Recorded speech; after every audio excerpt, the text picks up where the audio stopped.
ایک آخری بات یہ میں اپنے دوستوں سے کر رہا ہوں، خاص طور پہ جن کو اجازت خلافت ہے ان کے لیے،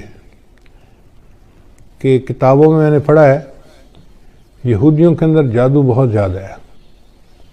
یعنی وہ جو فرعون کے دربار میں جادوگر اسلام لے آئے تھے، مسلمان ہوئے تھے، موسیٰ علیہ السلام پہ ایمان لے آئے تھے، تو اس سے پتہ چلتا ہے کہ جادوگر قوم میں شامل ہو گئے تھے.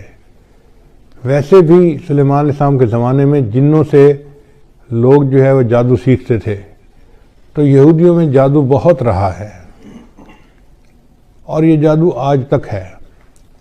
یہودیوں میں کچھ لوگ ہیں جو اسی پہ زندگی گزارتے ہیں اور اس کا نام ہے قبالہ.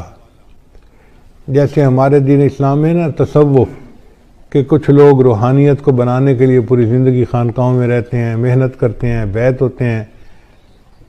تو دین اسلام میں جس طرح تصوف ہے، یہودیوں میں اس کے مقابلے میں قبالہ ہے، اور قبالہ جادو کو کہتے ہیں، اور یہ جادو مستقل کرتے رہتے ہیں.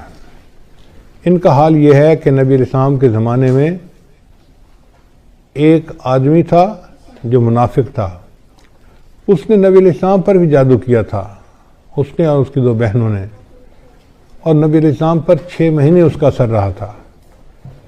پھر اللہ تعالیٰ نے بتا دیا تو نبی علیہ السلام نے پھر ایک چٹان کے نیچے ان کے بالوں کو دبایا گیا تھا، وہ نکلوائے اور جادو کا اثر ختم ہوا.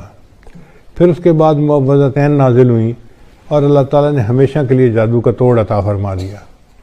اب سوچئے کہ اگر اللہ کے حبیب صلی اللہ علیہ وسلم پر بھی جادو کا اثر ہو سکتا ہے تو بھئی ہم کس کھیت کی گاجر مولی ہیں. تو یہ یہودی مستقل جادو کرتے رہتے ہیں. کتاب میں لکھا ہوا تھا کہ ان کے جادو کرنے والوں نے بتایا کہ جب خلافت عثمانیہ کو توڑنا تھا تو ایک ایسا یہودی تھا کہ جس کو مستقل انہوں نے جادو کے لیے بٹھا دیا تھا. جب تک خلافت عثمانیہ ٹوٹ نہیں گئی وہ اپنی جگہ سے ہلتا نہیں تھا. یعنی اس کی مثال ایسے ہے کہ جیسے ذیلی جماعت والے گشت کے لیے نکلتے ہیں نا، تو ایک جماعت کو ذکر کے لیے بٹھا جاتے ہیں، بھئی جتنی دیر ہم گشت کرتے رہیں گے آپ اللہ اللہ کرتے رہنا، برکت رہے گی. یہودیوں کا یہی حال ہے کہ وہ جب کوئی کام کرنا چاہتے ہیں تو کسی کو جادو کے لیے بٹھا دیتے ہیں.